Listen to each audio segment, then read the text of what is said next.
4 meses en donde el foco de atención de la opinión pública ha estado puesto exclusivamente en López Obrador. Vivimos en México un auténtico amblocentrismo. Pero qué decir de su gabinete, ese que presentó con bombo y platillo durante la campaña de 2018. ¿Quién ha destacado? ¿Quién ha cometido los peores errores? ¿Y quién ha tenido los mayores aciertos? Hoy en el tema nos metemos a escudriñar el gabinete de López Obrador, quién destaca y quién fracasa 4 meses después.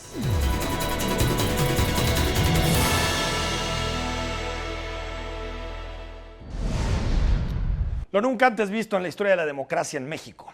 López Obrador presentaba en su campaña su gabinete, desvelaba todas las dudas y aparecían nombres que ni nos imaginábamos. Olga Sánchez Cordero, que dejaba la Suprema Corte de Justicia de la Nación y se iba al proyecto de la Cuarta Transformación. Esteban Moctezuma, el hombre fuerte de TV Azteca, se salía de Fundación Azteca y se iba directo a trabajar con quien sería meses después el próximo presidente de la República. O hasta un panista como Germán Martínez Cázares, que fue presidente del PAN durante el sexenio de Calderón, muy crítico de López Obrador, que también se vinculaba al proyecto de Morena.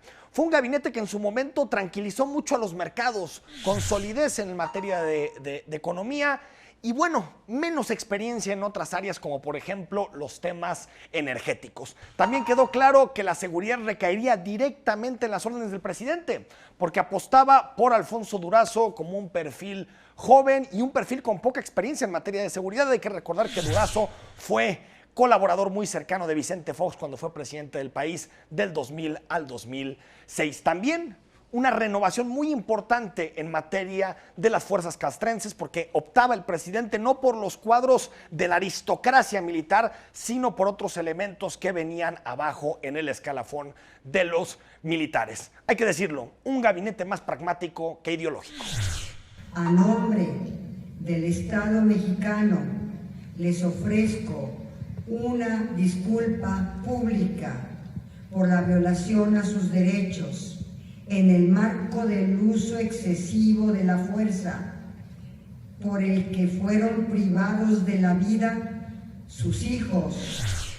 A Olga Sánchez Cordero, la secretaria de Gobernación, le podemos llamar la progresista del gabinete, la mujer de izquierda, la que abandera las agendas más polémicas. Ha hablado de la eutanasia, de la muerte asistida o suicidio asistido, de la despenalización del aborto, incluso ha tenido algunos problemas, algunas problemáticas con organizaciones conservadoras que le han reclamado su postura, y ha hablado abiertamente de la legalización de la marihuana. Ella fue senadora durante algunos meses, durante algunas semanas, presentó unas de estas iniciativas, pero siguen congeladas en el Congreso. Sin embargo, todo lo que ha hecho en la opinión pública Olga Sánchez Cordero en materia de declaraciones ha quedado invisibilizado también por el debilitamiento de la Secretaría de Gobernación, la poderosísima Secretaría de Gobernación, que en este momento perdió 2 palancas que son fundamentales para entender su poder. Uno, la seguridad. La seguridad pasó todo a los militares y a Alfonso Durazo, y la Secretaría de Gobernación ya no tiene nada que ver con las agendas de seguridad. Y lo segundo, la política. ¿Qué puede pactar una Secretaría de Gobernación con gobernadores, con alcaldes, con partidos de oposición, si no tiene el aval y el crédito de su jefe máximo, que es el presidente de la República? Por lo tanto, Olga Sánchez ha sido muy mediática, pero muy poco política, y ha llegado a muy pocos acuerdos para construir agendas de gobernabilidad para el presidente de la República. Su mala relación con Alfonso Durazo está más que escrita en distintos medios de comunicación. Ahí hay pues una especie de golpeteo constante entre la Secretaría de Seguridad Pública y la Secretaría de Gobernación, y su principal aporte ha sido estas agendas progresistas, pero que hasta el momento son solamente discursos. El entorno económico que seguramente enfrentaremos en el 2019 nos llama a ser muy cautos, a tener una disciplina presupuestaria notable, a poner énfasis en la austeridad. Carlos Ursúa puede ser catalogado como el hombre de la estabilidad.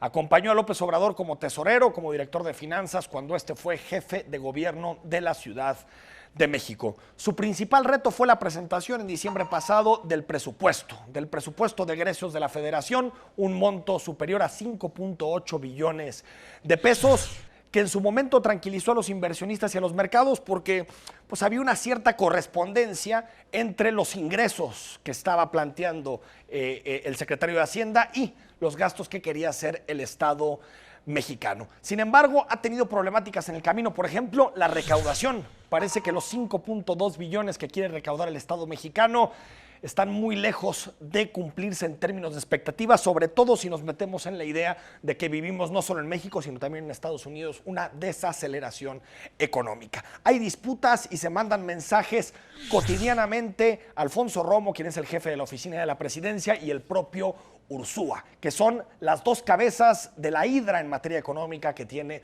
López Obrador. Incluso se han mandado mensajes a través de columnas de opinión. Ursúa no contradice al presidente. Si el presidente le pide algo, ve cómo le hace moviendo recursos, partidas, dinero, lo que sea, para materializarlo en el presupuesto. Creo que su gran examen será en diciembre, si al final su presupuesto es creíble, se hacen los proyectos y las cuentas cuadran, tanto para los inversionistas como para los que siguen atentamente el gasto público. Ahora, llevamos a una región prioritaria, perdón por la extensión, presidente, llegamos a una región prioritaria, fortalecemos la capacidad del estado de fuerza y viene un desplazamiento de los criminales hacia la zona periférica. Cuando todas las regiones estén funcionando, no habrá posibilidades de que el crimen se desplace en el ya famoso o llamado el efecto cucaracha. Nada de eso. Es el hombre, Alfonso Durazo, es el hombre de la disciplina del gobierno de López Obrador. Alguien muy cercano que ha ganado una confianza política muy importante con el presidente. Toda esa agenda de relación con los gobernadores y con algunos presidentes municipales ya no se hace a través de la Secretaría de Gobernación, sino a través de Durazo, que aparte de ser secretario de Seguridad, tiene que llegar a acuerdos en temas muy complejos con los gobernadores y con distintas fuerzas políticas. Ha operado al pie de la letra lo que le ha dicho López Obrador. Si le dijo, trágate la Guardia Nacional, él, a pesar de que en el pasado estaba en contra de un proyecto de militarización, él dijo, ni modo, vamos con la Guardia Nacional. Cuando se aprobó el mando civil, el propio Durazo dijo, está bien, vamos con el mando civil. Es un hombre con poca experiencia en materia de seguridad, pero con mucha lealtad con el presidente de la República. Sus resultados no son los mejores en los primeros meses de la administración. Los homicidios están en niveles incluso superiores a 2018, y si esta tendencia sigue, 2019 podrá acabar como el año más violento desde que se tiene registro en el país. Se sigue cuestionando su experiencia, si será capaz de convertirse realmente en el articulador y en el mandamás de la Guardia Nacional, porque parece que cuando López Obrador tiene que elegir entre el secretario de la Defensa y el secretario de Seguridad, siempre el presidente se va con los militares. Queremos ser el contacto, el puente del sector privado con el gobierno del presidente electo Andrés Manuel López Obrador, en la medida que haya problemas en las secretarías. No pretendemos manejar las secretarías, pretendemos coordinar grupos de gabinete, pero no las secretarías, son independientes, le reportan al presidente y nosotros vamos a hacer la liga con ustedes.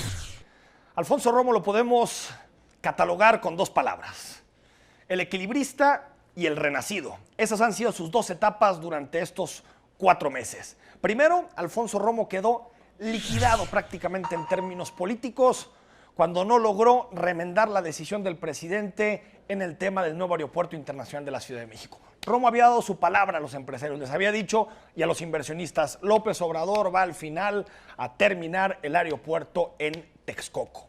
El hecho de que se haya ido a consulta y que el presidente haya optado por seguir lo que votaron los ciudadanos en la consulta de aquellos días dejó pues muy lastimado y golpeado a Alfonso Romo y con poca credibilidad frente a los empresarios. A pesar de eso, empezó a optar por encontrar nuevos espacios de interlocución entre el presidente y los empresarios. Retomar el liderazgo en la parte económica del gabinete, instaurar el famoso consejo de asesoría de algunos empresarios y medios de comunicación al presidente, y ha logrado que Andrés Manuel López Obrador se aleje de agendas como, por ejemplo, regular las calificadoras o las comisiones bancarias. Es el que tiene Alfonso Romo la relación con los grandes poderes económicos del país y es parte del equilibrio interno que necesita el presidente López Obrador dentro de su gabinete. Ojo, cada declaración en donde Andrés Manuel López Obrador se mete con el empresariado automáticamente lastima la credibilidad de Alfonso Romo.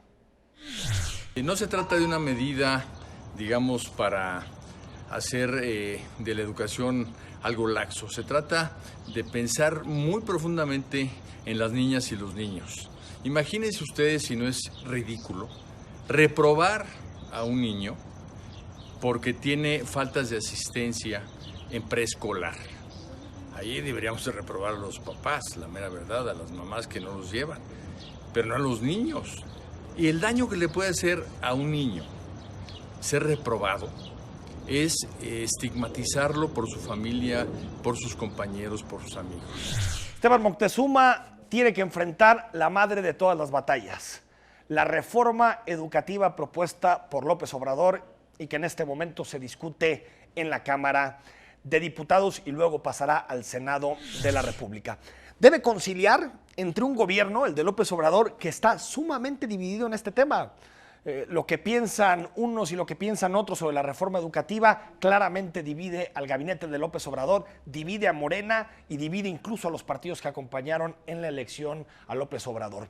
Está difícil porque es un equilibrio el que tiene que hacer Esteban Moctezuma para poder llegar a acuerdos al interior con la propia Coordinadora Nacional de Trabajadores de la Educación, que está dispuesta a todos con tal de enfriar, con tal de descarrilar la reforma educativa, y la oposición, que en este tema también parece cuestionada, PRI, PAN y PRD, a favor de un dictamen en donde no se le conceda nada a la coordinadora. No está fácil, porque si quiere Esteban Moctezuma tener credibilidad, no puede ceder frente a las imposiciones de la coordinadora, no puede ceder frente a la venta de plazas, frente al control sindical de las plazas o el pase automático de las normales educativas. Si se mete en su lugar, si se pone fuerte a tener una disputa, una pelea con la Coordinadora Nacional de Trabajadores de la Educación, pues también va a tener manifestaciones día y noche. Entonces, congruencia versus estabilidad es un debate que va a ser muy difícil para Esteban Moctezuma en las próximas semanas. Sin duda, se juega su futuro dentro del gabinete en el debate sobre la reforma educativa.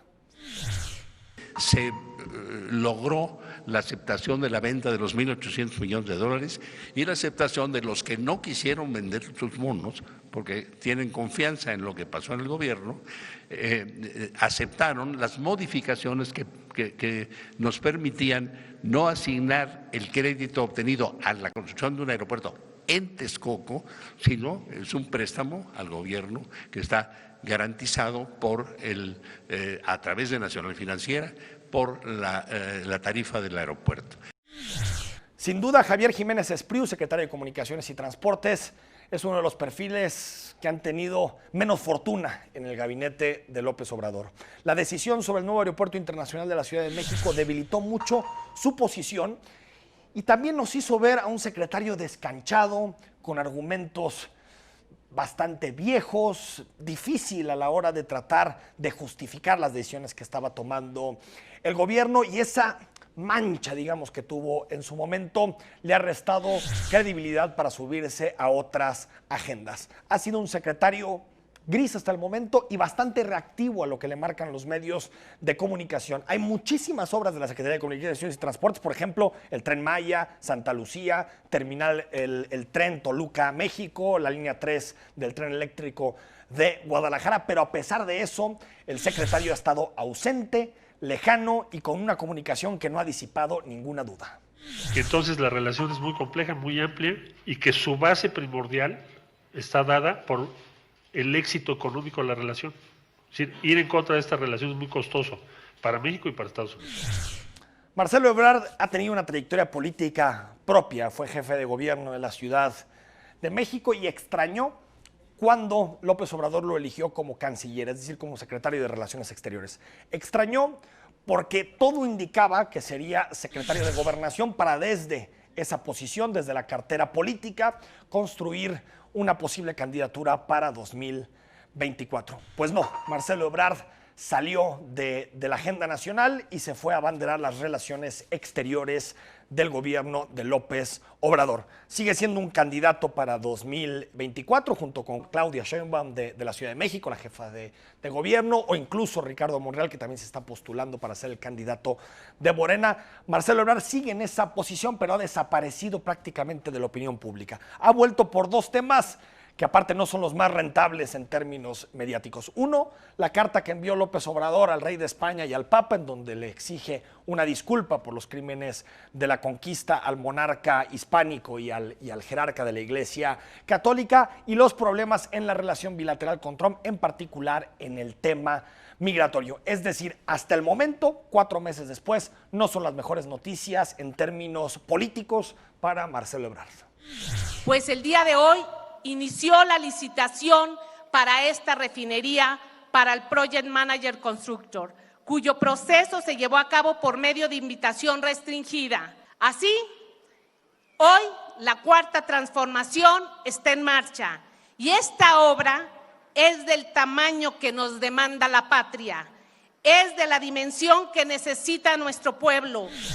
La parte energética, petrolera, de energía eléctrica, es fundamental, es toral en el proyecto de López Obrador. López Obrador se dispuso desde campaña a salvar a Petróleos Mexicanos, a salvar a la Comisión Federal de Electricidad y a volver a un modelo de soberanía energética luego de la reforma que aprobó Peña Nieto, que impulsó Peña Nieto y que abría el mercado energético a la inversión privada y a la inversión extranjera. Sin embargo, las 3 piezas de López Obrador en el gabinete energético dejan mucho que desear. Primero, Manuel Bartlett, que solo se dedica a pelear en Twitter con Felipe Calderón o con otros políticos, pero que hasta el momento poco ha hecho en la Comisión Federal de Electricidad. También hay que decirlo, con apagones muy preocupantes, en particular en la península de Yucatán. Octavio Romero Oropesa, director general de Petróleos Mexicanos, demostró su ineficacia y su ineptitud a la hora de tratar el problema del desabasto de gasolina.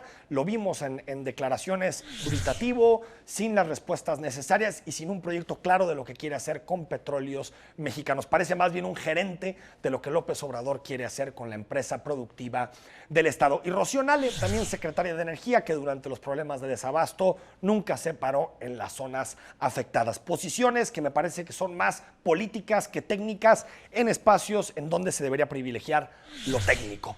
Su gestión del desabasto en general ha sido terrible y nada de rendición de cuentas después. No sabemos cómo están los estados financieros de Pemex, cuánto nos hemos ahorrado, en qué se va a gastar. Es decir, se le pidió sacrificios a buena parte de las ciudades del centro occidente del país, Querétaro, Guanajuato, Guadalajara, Aguascalientes, y sin embargo no hemos visto cuáles son los réditos de esa política que generó inconformidades dentro de la sociedad. Es decir, la parte energética del gabinete, el equipo energético de López Obrador, está claramente reprobado 4 meses después. El gabinete de López Obrador está a la sombra del líder. Lo vemos en todas las conferencias mañaneras. Ahí está el gabinete sentado a un lado y es el presidente el que dice quién habla, quién se calla y quién marca los tiempos y la pauta.